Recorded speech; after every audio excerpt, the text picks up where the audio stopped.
தலைமையின் பொறுப்பேற்று போறார். பெரிய வெற்றியை பெற்று விட்டார். திரும்பி வரார். அரசனுக்கு மகிழ்ச்சி தாங்கல.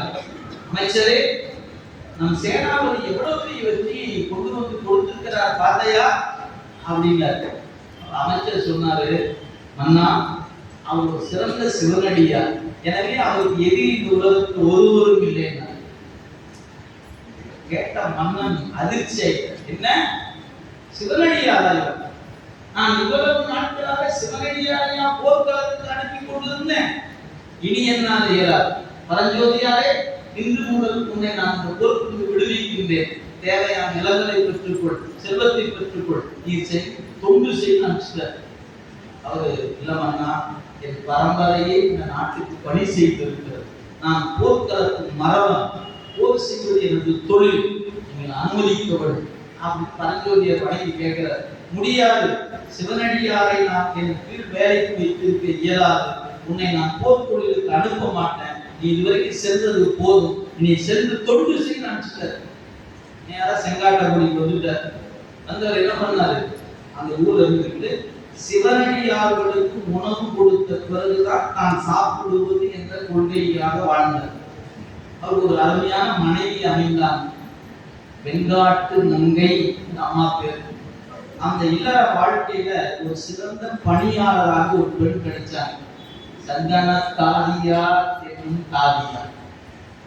இந்த 4 பேர் நினைவுக்கு உலகம். சிறு தொண்டர், மகனுக்கு சிறு தொண்டர், அந்த மன்னிக்கணும், சீராமன். இவருடைய பெயர் பரஞ்சோதி என்று இயற்பெயர். அவங்க துணைவியார் பேரு வெங்காட்டு நங்கை. பணியாளராக இருக்கிற அந்த பெண்ணின் பேர் சந்தன தாதியா. குழந்தைக்கு பேர் சீராளன் பேர்.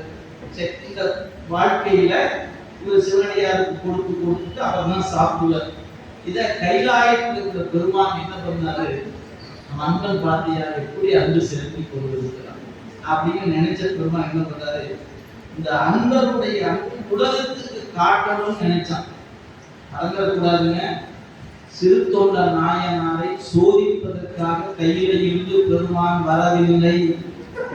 சிறு தொண்டருடைய அன்பை உலகத்துக்கு அறிவிப்பதற்கு வந்தான். மறந்துவிட பெரிய புராணத்தை ஒழுங்கா படிக்காத ஆட்கள் கூட சிவபெருமான் ஜோதிக்க வந்தாருமா. மிகப்பெரிய பிழை. மறந்துடாது, இறைவன் சோதிக்க வரவில்லை, தன் தொண்டனுடைய அன்பை உலகத்துக்கு வரை சாத்துவதற்கு வந்தார். எப்படி வந்தாரு, வடநாட்டு துறவியா வந்தார். இவர் அப்படின்னா காலையிலிருந்து ஒரு அடியை காண தேடி போயிட்டார். வீட்டுக்கு போறார் பெருமான். வர வழி கூட எப்படி வந்தாரு, எங்க சிறு தொண்டர் வீடு எங்கே, சிறு தொண்டர் வீடு எங்கன்னு கேட்டுக்கிட்டே வந்தார். இதெல்லாம் நீங்க ஆழமா படிச்சீங்கன்னா அழுகதாங்க வரும். கைலாயத்துக்கு பொறுத்து இங்க வந்துட்டாராமா, நீங்க செங்காட்டு கூடு தெரியுங்க.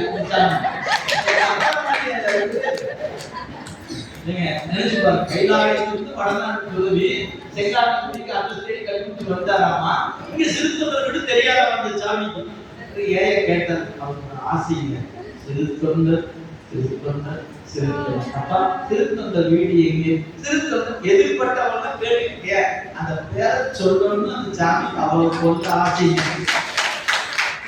இந்த சாமியா சொல்லி கேட்டுக்கிட்டே வந்தார். வீட்டுக்கு வந்தீங்கன்னா பணிப்பெண் வந்து வணங்கினாங்க. சாமி உள்ள எழுந்தவர்கள் அமுது செய்யினார். சிறுத்தொண்டர் இல்லமா, ஆம் சாமி. நான் எங்க வெளியே போய் நான் வரமாட்டேன்.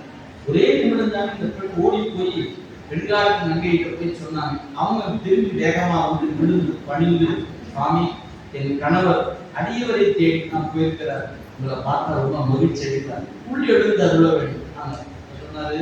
நான் வடநாட்டு துறவி, இந்த ஆண் துணி இல்லாத வீட்டுக்குள்ள வரமாட்டேன், அப்படியே ஆத்தி மரத்துக்குள்ள உட்கார்ந்து இருக்கிறேன், கணவர் அங்கே வர சொல்லிட்டு போயிட்டு அவர் தந்த திருத்தொண்டர் ஊர் போனா கேட்டு ஒரு அடியாக காணலும் வாட்டத்தோடு முகத்தில் சோர்வோடு வீட்டுக்கு வர, என் சுவாமி இப்படி சோறு இருக்கு, இன்று ஒரு அடிய வரையும் காணவில்லை.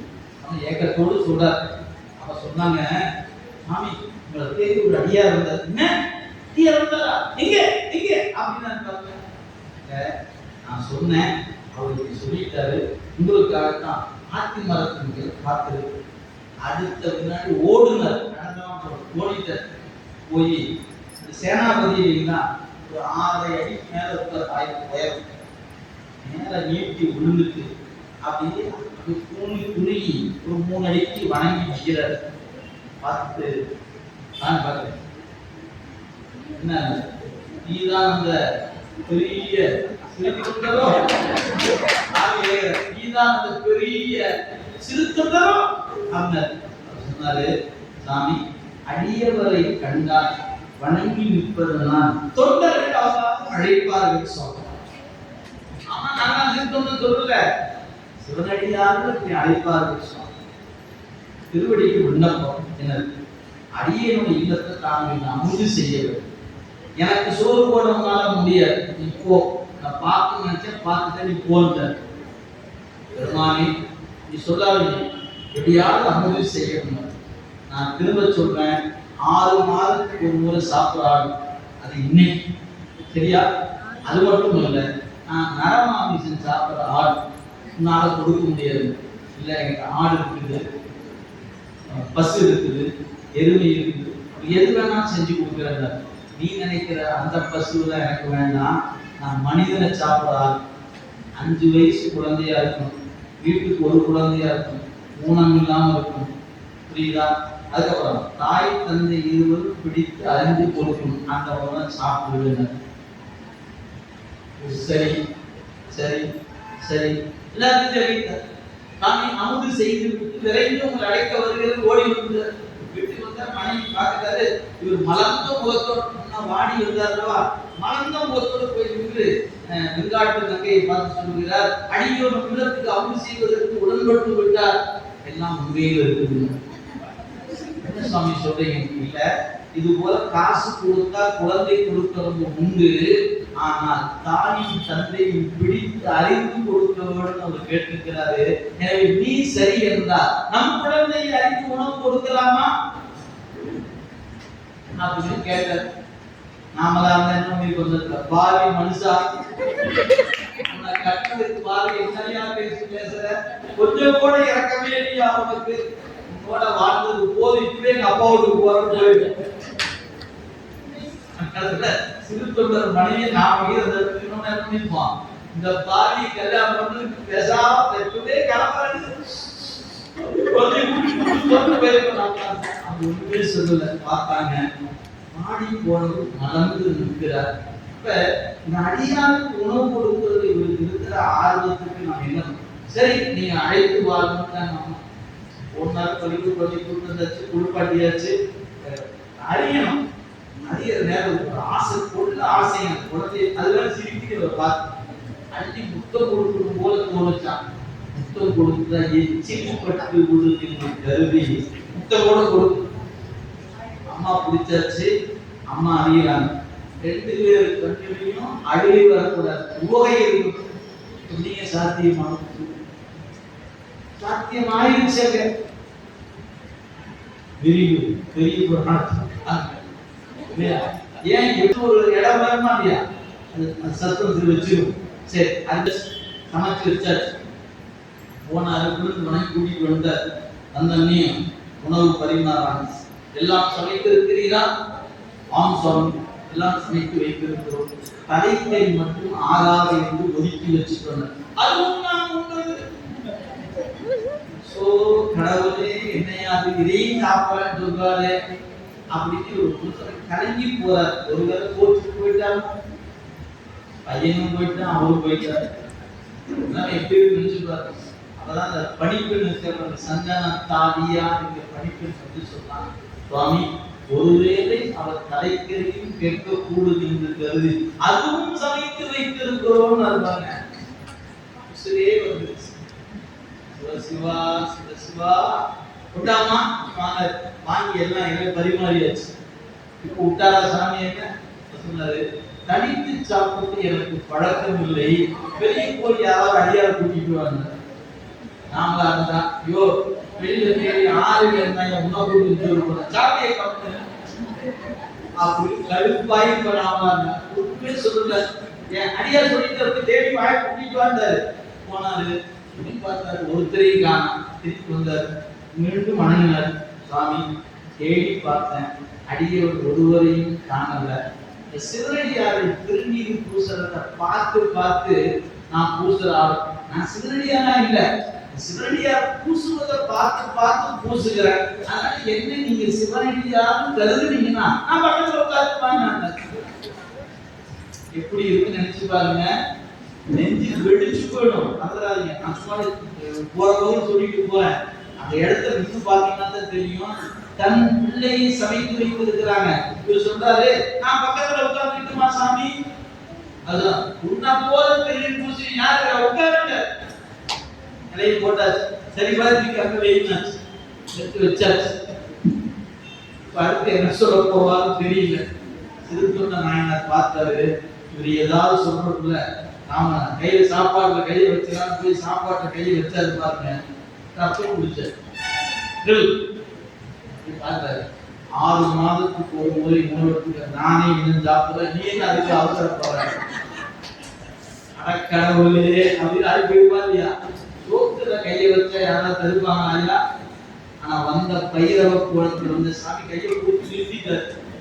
6 மாதத்துக்கு சாப்பிடுற நானே இன்னும் சாப்பிடல, உலகமே அவசரம். அவன் கையை பிடிச்சிட்டாரு. நீங்க படிக்கும் போது கடுப்பா இருக்கும். என்னையா இந்த பைரவ கோலத்துல சாமிக்கு கருணை நெஞ்ச போது இருக்கு அவங்களுக்கு தோணும். அங்கதான் கருணை இருக்கிறது. ஏன் இது நாம் வரை சிவனடியாருக்கு சோறு போடாம சாப்பிட்டு பழக்கம் இல்லாத நீ இன்னைக்கு உணவில் உன் கை வைத்து விட்டார். எந்த ஒழுக்கத்தை கடைபிடித்துக் கொண்டிருக்கிறாரோ அதை கைவிடுத்தவனாக அமைந்திருப்பார். அவனை யாரு காப்பாத்துனா? சாமிதாங்க கை பிடிச்சு காப்பாத்துனார். அவர் சோதிக்க வரல, கைகளை வரல, கடவுள் போற்றி கையை பிடிச்சு காப்பாற்றினாரு. அண்ணனே, நீ செய்த தொண்டு இன்னும் முடிந்து விடக்கூடாது. இதோ நான் இருக்கிறேன் உனக்கு துணையாக என்று கையை பிடிச்சு சாப்பாட நிறுத்திட்டாரு. பாக்குறாரு, சாமி நான் அடுத்து என்ன பண்ணணும்னு. உனக்கு ஒரு பையன் இருப்பான்ல, கூப்பிடுங்க. என்ன அந்த பையன் தாயா அதுக்கு வச்சிருக்கிற? இது வரைக்கும் அழுக உடனே கூட இப்ப அழுக பொங்கிட்டு வந்துடும். ஆனா ஒண்ணுமே பேசல. எழுந்தாரு, மனைவி கூப்பிட்டாரு.